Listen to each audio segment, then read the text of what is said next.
Thank you for the time, Senator Eigel. Just for starters, would you mind just starting with your name, your age, and the position that you're running for? You bet. So I'm State Senator Bill Eigel. I'm 46 years old, and I'm running to be the next governor of the great state of Missouri. Fantastic. How'd you get your, let's go over just kind of like, how'd you got your start in politics and kind of what you do for work now or what you did for work before then? Yeah, actually, so if you look at my background, I'm a combination of military veteran and small business owner. So I'm actually part of four generations of my family that served in the military. My grandfather was a cook for the U.S. Army back in World War II. My father was a pilot for the United States Air Force back in the Vietnam War. Both my wife Amanda and I were aircraft maintenance officers. Our last assignment was actually out at Whiteman Air Force Base, and most recently, my only son Kevin is one of the U.S. Navy's newest sailors. So when we got out of the service back in 2007, we moved back to St. Charles County, where my wife Amanda is from, and we ran a business there ever since until about the 2014, 2015 range when we got involved in the political discussion as a result of Obamacare being implemented and my health insurance premiums kind of going through the roof. I was very frustrated, and like a lot of folks that are getting involved in politics, maybe for the first time, they were frustrated, and so we got involved, and that ended in a run for the state Senate, which I've been serving in the past 8 years. And what made you want to run for this job specifically?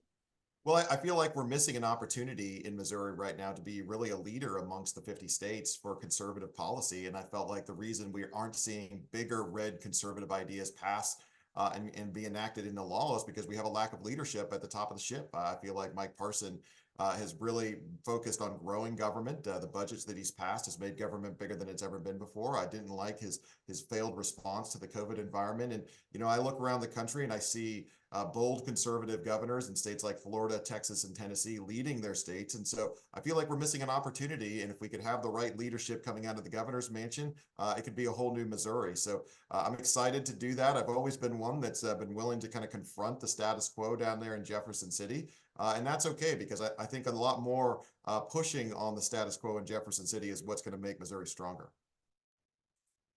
You have, speaking of taxes and kind of the state of business in Missouri, you I know lately been a very vocal champion of getting rid of the personal property tax in the state. Generally speaking, I mean, what are your priorities for taxes in Missouri, and also your priorities as far as government?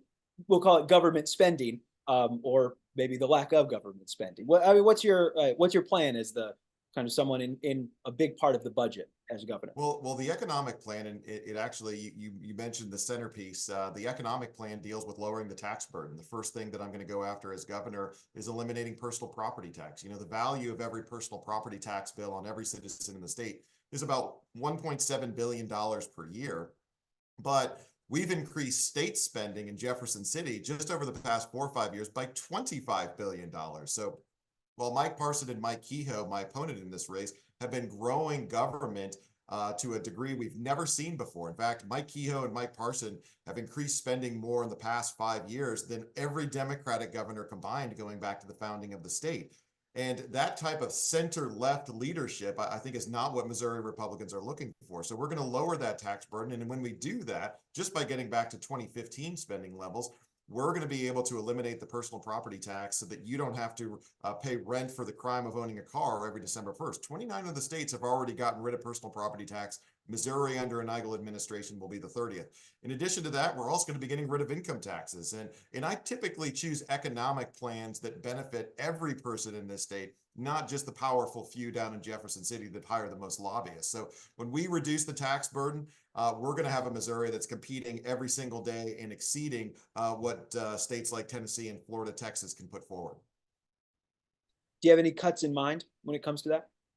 Well, I don't know that there's a department down in Jefferson City that doesn't need cuts. We had more than $2 billion alone in just earmarks for wasteful spending, pork items in this year's budget. We have 7,000 state workforce positions that aren't even filled right now, but we're paying for them anyway, and nobody's really sure where all that money's going. Hundreds of millions and more. We have big bureaucracies in Jefferson City. Hundreds of millions of dollars for the Department of Elementary and Secondary Education that I think a lot of Republicans have been talking for years about getting the waste out of, and we haven't seen anything. We have billions of dollars of waste in our Medicaid program. We did a third-party audit several years ago about the waste in our Medicaid program, and we haven't implemented a single change as a result. So Mike Kehoe and Mike Parson have been focused on growing government, and as they have been successful doing that, the government has gotten more and more wasteful. We can turn that around and get the Missouri that doesn't have personal property tax or income taxes, and every citizen is going to be better for it.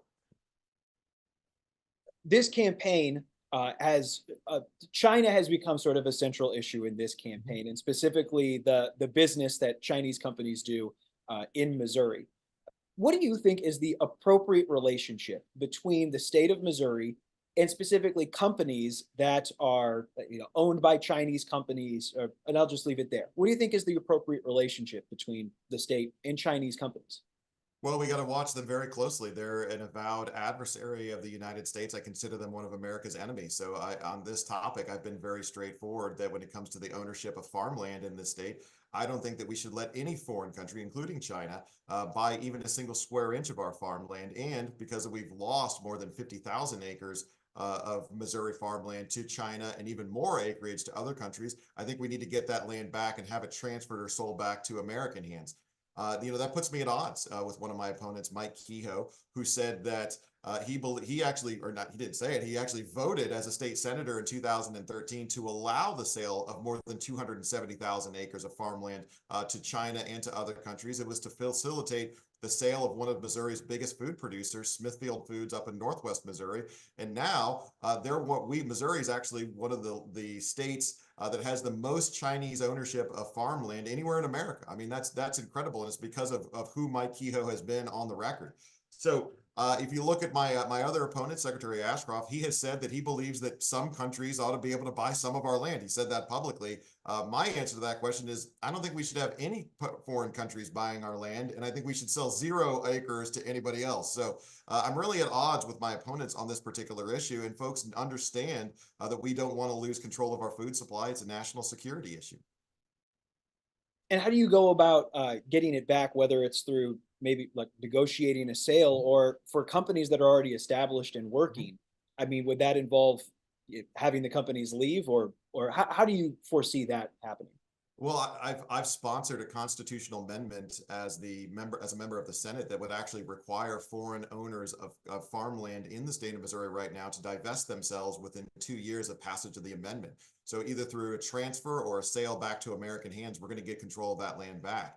And then if they refuse to cooperate with the new constitutional requirement, we're going to empower the Attorney General to intervene. So there are ways that we can do it, but that bill, when I filed it, it was set aside in a Senate committee and didn't even get a hearing. So we really need leadership from the governor's office that's going to lead on this issue. We're seeing that happen in other states like Arkansas. Governor Sarah Huckabee Sanders is going after foreign ownership in that country, which I think is fantastic. I'd just like to see Missouri be a leader on an issue like this.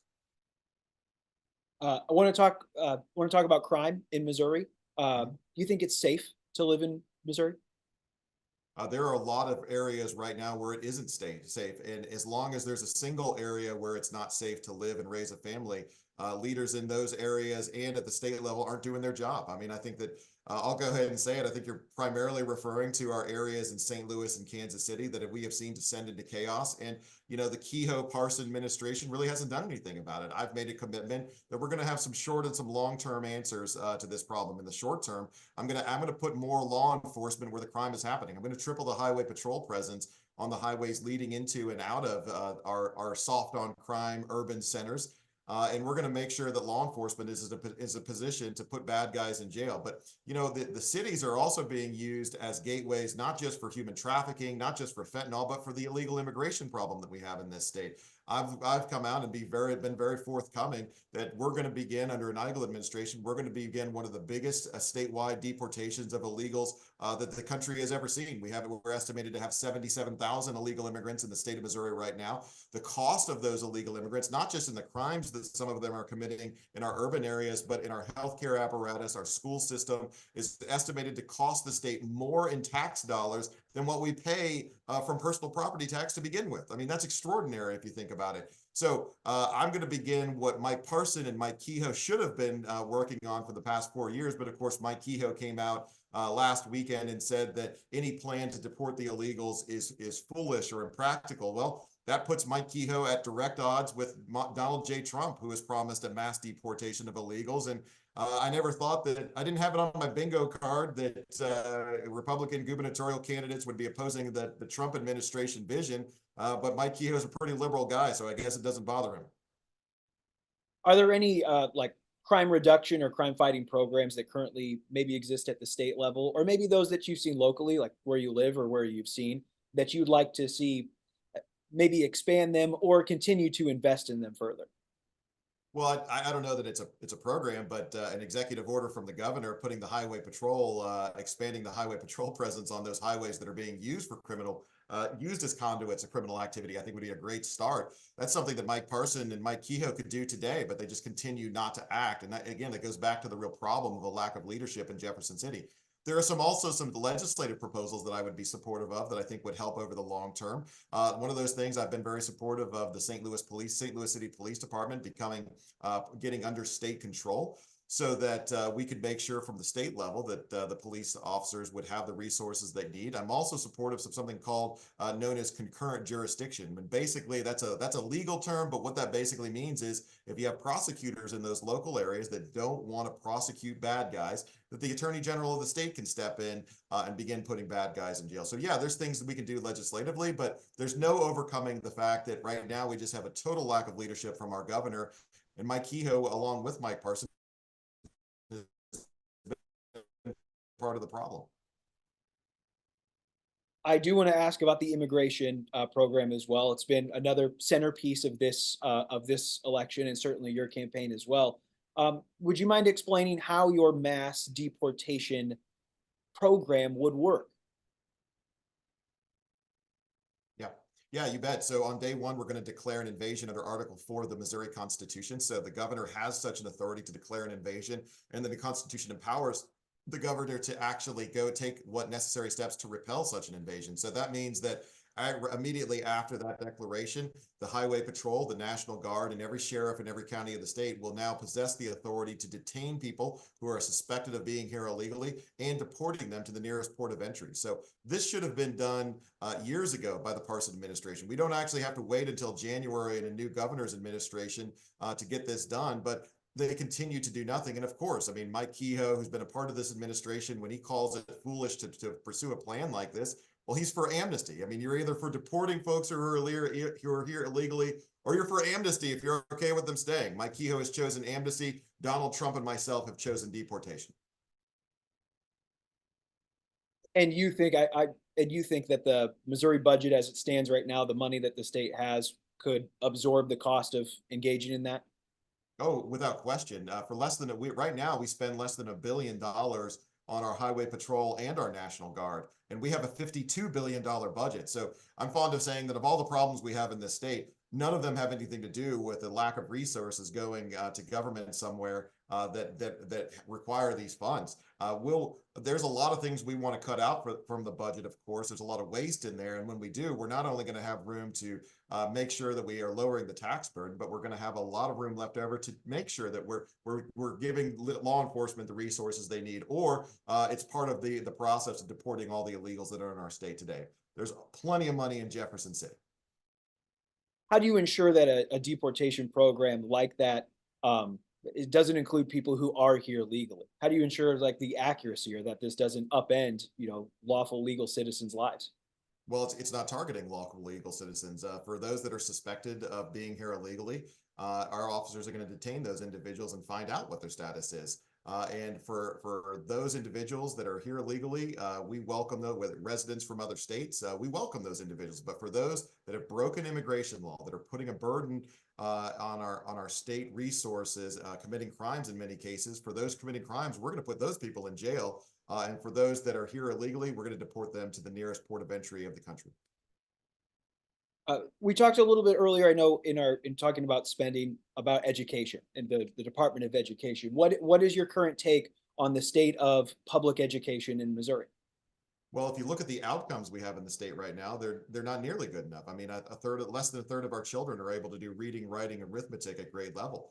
This comes in spite of the fact that we're spending more dollars on public education than we ever have been before. And it's kind of a reminder that more money into government doesn't necessarily lead to better outcomes. And so continuing to throw money primarily, which a lot of which just goes to the bureaucracy of the Department of Elementary and Secondary Education, isn't making anything better. Taking money from the federal Department of Education, which comes along with a bunch of mandates and a bunch of restrictions, and including a lot of the leftist policies that we want to get out of our schools, is not helping the problem either. So as governor, I'm going to do a few things. I've always been a supporter of school choice programs that empower parents and offer more opportunities. But one, we're really going to stop taking all this federal money coming from the federal Department of Education that's coming with all the mandates to teach a lot of this nonsense to our kids. And then we're going to go after one of Jefferson City's worst bureaucracies. We're going to get rid of the Department of Elementary and Secondary Education, or so significantly curtail the Department of Elementary and Secondary Education that they can't be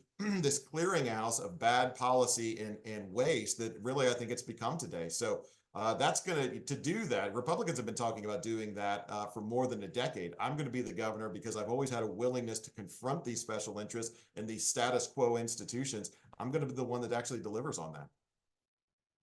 Correct me if I'm wrong. I believe you'd need a vote of the people to abolish Jesse. Who takes over in the case that there is no Department of Education, at least at the state level?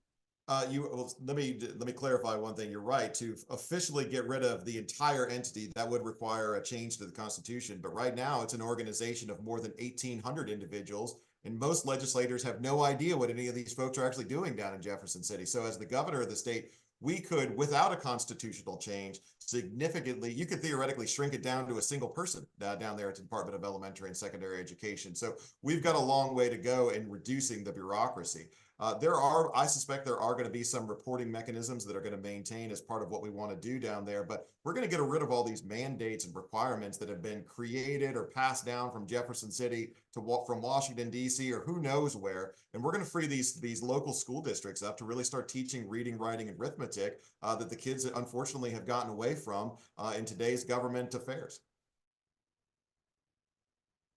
How do you ensure that that the schools are still performing well, are still teaching all of those things that you're talking about, and just ensuring that student achievement is heading in the right direction?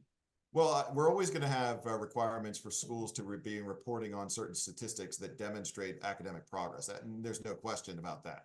But I also think that our schools have gotten so many requirements from Jefferson City and Washington, D.C., that they're spending their time and energy trying to comply with an administrative state that's just gotten completely out of control. So yeah, there are also some things that I think that we would like to see that the school districts are teaching. In fact, I'll give you an example. The state of Louisiana just passed a bill that will require the 10 Commandments to be in every school classroom in every public school in the state. Yeah, I'm going to be supportive of doing things like that, bringing the Lord back into our public spaces and doing things. I'd like to see an emphasis on teaching American history in our schools, in addition to reading, writing, and arithmetic. And so, yeah, there is going to be some engagement there. But right now, we don't have engagement. We just have wasteful bureaucratic oversight from Jefferson City, and we're losing hundreds of millions of dollars because of that.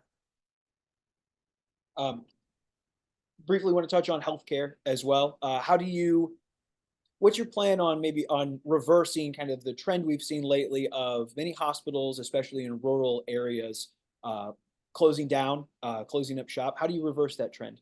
It's just, I'm sure it's not a coincidence, right? But the reality is, as government has gotten more engaged, as government has tried to subsidize more areas in our healthcare industry, things have gotten worse. Premiums have gone through the roof.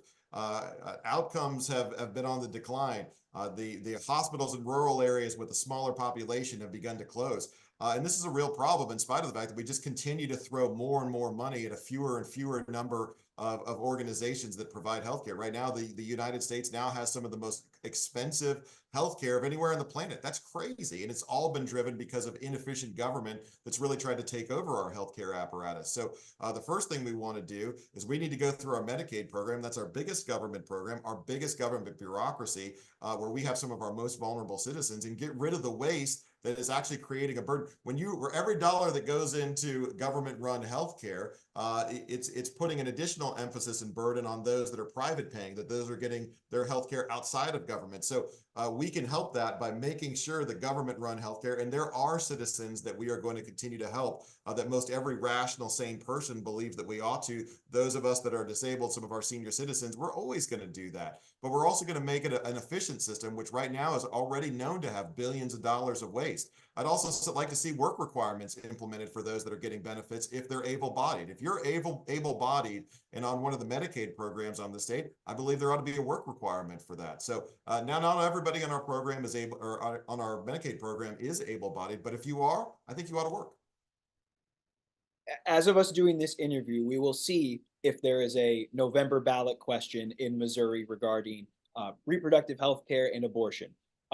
I want to know your thoughts on that ballot initiative that's going through the process, and generally speaking, your thoughts on when it comes to abortion in Missouri and reproductive health care. What's your stance there? Yeah, well, I've read these abortion initiative petitions that have been submitted for approval and submitted for the November general election. The reality, these should have been rejected from the ballot long time ago. Several of them have several subjects. They don't have a clear fiscal note. And the reality is our Secretary of State, Jay Ashcroft, has not rejected them from the ballot like he should have under Section 116.120 of the state code. So it's been pretty disappointing. And if he lets those on the ballot, we're going to have a serious effort in the state of Missouri to make sure that the abortionists are beaten at the ballot in November. Missouri is a pro-life state. Missouri has been a pro-life state for a long time. That's why we became a red state in the first place. And because of the lack of leadership from Governor Parson and Mike Kehoe to pass initiative petition reform, because of the lack of interest from our Secretary of State in rejecting these things from the ballot, now we're going to have to beat them at the ballot box. And I tell you, if that fight comes, I'm ready for it, because we're going to make sure Missouri is the first state in the union to defeat the abortionists at the ballot box. Let's go, Missouri. And your stance on just like the current what the current law and says about Oh, abortion. Are you supportive well, of the situation right now, or would yes, sorry. you take even further changes? Yeah, That's all right. yes. So the current law, the passage of the heartbeat bill, which we did just a couple of years ago. I'm the only candidate running for governor that actually voted for the heartbeat bill that led to the prohibition of abortion in almost every case in the state of Missouri. I stand by that. I don't think that we need more exceptions. I believe that we need to protect not just the sanctity of life in those cases, but I've always been a believer that abortion harms women in our state. Suicide rates, mental health rates, all higher for women who have undergone an abortion. So the women in our society are sustaining mental, physical harm from being exposed to the scourge of abortion. And I grew up in a time where it was expected of men to protect the women in our society. So that's what we're going to do, and we're going to be bold about it here in the state of Missouri. Senator Eigel, that's all the questions that I have for this. I'll allow you anything else that you want to add that I didn't ask about. Well, if folks like what I'm saying, check out my website, BillEigel.com. It may be the best website you've ever seen. And I would encourage you to take a look. You can support my campaign on there, but we've got a bold Missouri we're fighting for. Let's go, Missouri.